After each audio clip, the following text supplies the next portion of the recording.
What a crazy, heart-taking quarterfinals game day we had in the Qatar World Cup 2022. Oh boy, this is the reason why we wait 4 years. Well, actually, this time we waited 4 years and a half for this kind of tournaments. What a quarterfinals game day one. Incredible upset from Croatia beating Brazil, the favorites, big favorites of the tournament. In fact, I think in Brazil, they were already thinking where to put the sixth star in the badge. They were already thinking about that. I think they already saw themselves getting to the final easily, or maybe at least to the semifinals with Argentina. But guess what?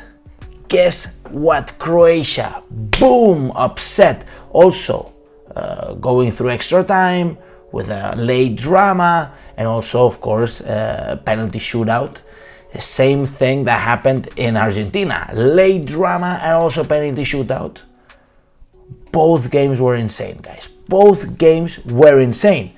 And one thing that I used in order to keep track of everything and of all the stats of everything that I needed was OneFootball, guys. To me, always OneFootball, I always use it. By the way, you can download it using the link in the description. If you want to do it, therefore, go do it. And you'll be supporting the channel as well. You can get stats, you can get everything that you need to know about the World Cup. You can follow the brackets, you can do everything, of course, using the link in the description if you want to do so. So having said this, guys, Croatia, insane, because there were literally maybe 10-15 minutes and Brazil was winning 1-0 up with a crazy goal, a stunning goal from Neymar. But at the end of the day, these Croatians, man, they keep on fighting, bro. They keep on fighting. Their country is very small. I think it has somewhere between 5 to 6 million people in the country. Guys, Spain, for example, has around 45 million people. These guys have a small country and they've been getting to the semifinals now for 2 World Cups in a row. It's insane. And not only getting to the semifinals, but beating Brazil, which was the real favorite of the tournament. To me is something impressive what Croatia did, and literally coming back, because they actually scored a goal in the last minutes of the extra time. And the game overall was very rocky. I think Croatia played their game very well, and Brazil didn't have enough chances. Brazil is such an attacking team, you know. They didn't create that many chances, and they were forced into the extra time. And these Croatians in extra time, they were experts. And then in the penalty shootout, Rodrygo from Real Madrid, he missed the first penalty. Then these Croatians, they didn't miss any penalties, and then Marquinhos even dropped the last penalty. So big upset for the Brazilians, which make an easy way now, or easier way, if I can say this now after seeing how these Croatians are, but easier way for Argentina, who also beat the Netherlands and are actually gone through to the semifinals after an upsetting World Cup in Russia, which I think they didn't even make it through the round of 16. Incredible game, guys, with this penalty shootout at the end with Emilio Martinez, the goalkeeper from Argentina, stopping the first 2 penalties.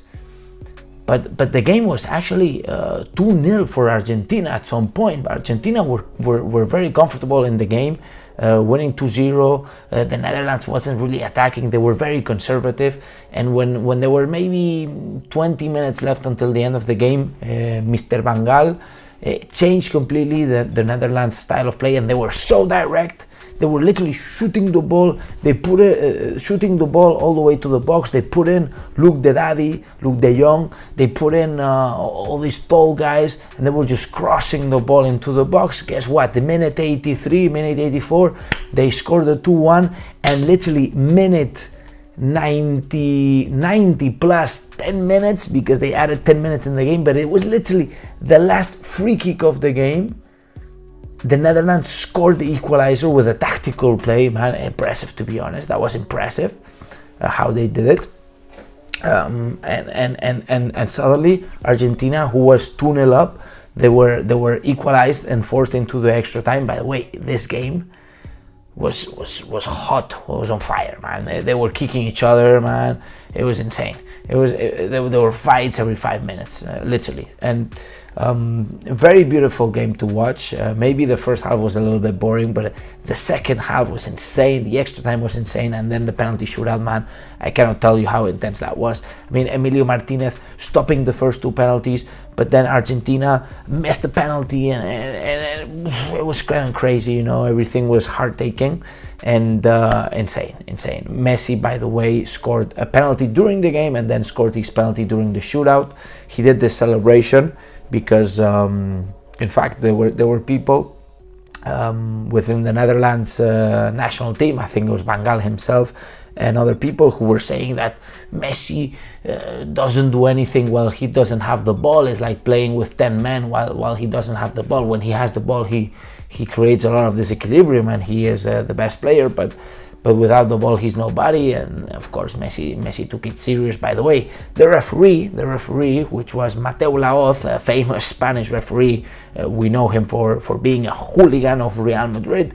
He was the referee of the game, and he was a completely horrible referee who was giving out cards, yellow cards, like if it was no tomorrow. I think he gave around 14 yellow cards during the whole game, which is something crazy.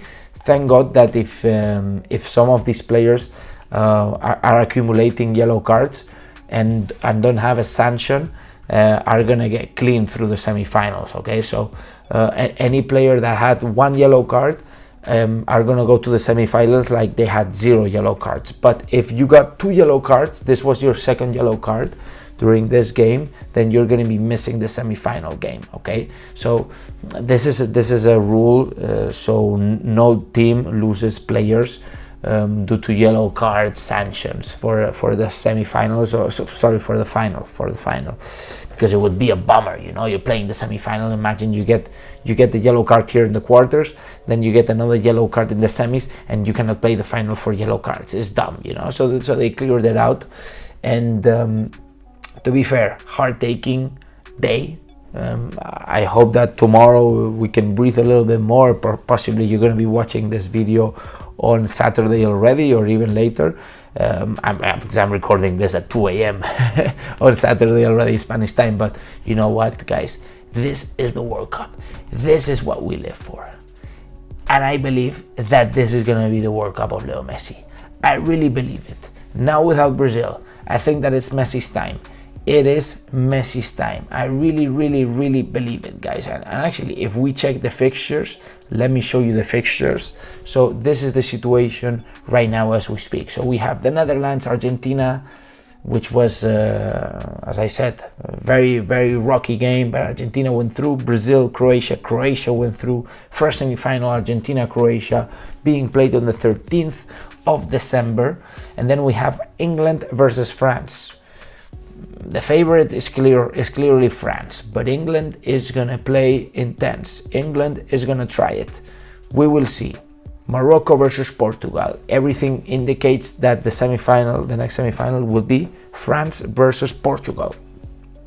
It was the Euro Cup, I think it was 2016, right? This Euro Cup, in which Portugal finally beat France. But I believe the final will be Argentina versus France, guys. Let me know in the comments what do you think the final will be, but I really see a final between Argentina and France. It's Leo Messi's moment, guys.